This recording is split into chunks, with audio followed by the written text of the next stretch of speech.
There's a concept called conscious competence, the state of being aware enough of what you're doing to actually improve it. Most content consumers do not have conscious competence over their consumed digest. They have no structured record of what they consumed.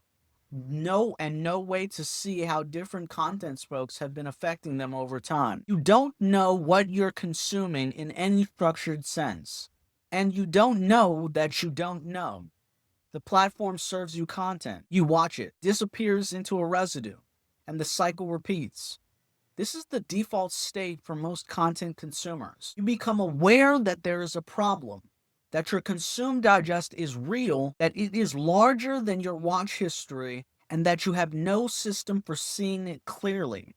You understand the gap, but you don't yet have the technique to close it. You are actively deploying technique. You're building playlists. You're naming them, choosing which playlist type applies to a given piece of content and why. You have to think deliberately about each decision, but the decisions are real and the record is being built. The system is internalized. Before you click, whether something belongs in your ASAP quick pick, your category specific quick pick, or your temporal record, and the decision happens without effort. At this stage, your consumed digest reflects something close to the actual structure of your media intelligence. That is where playlist theory enters. Playlist theory gives you a taxonomy, and the taxonomy has three core structures. The first is the ASAP Quick Pick. This is your highest priority transit playlist, the monthly rotating record for content that you want to capture immediately as it arrives. The titling schema runs by quarter and month. The current one is ASAP 19.2, meaning the 19th quarter of this running system. Within that quarter, month by month, 19.1, 19.2, 19.3, and then the next quarter begins. The second is the category specific quick pick. This is the topically bounded playlist organized by domain, culture commentary, natural science, esoteric, financial markets, security. Each category gets its own playlist. And as that playlist fills up, you open a new one in the same series. Culture Commentary 1, Culture Commentary 2, up to Culture Commentary 6. The numbering preserves sequence.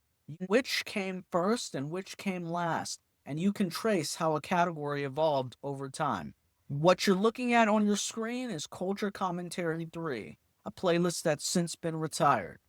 The third is the temporal playlist, the time-bounded daily record we just walked through, organized by day of the week, by quarter, by year. This is the most labor-intensive structure in the taxonomy. It demands the most time to maintain. And I'll be direct about something here.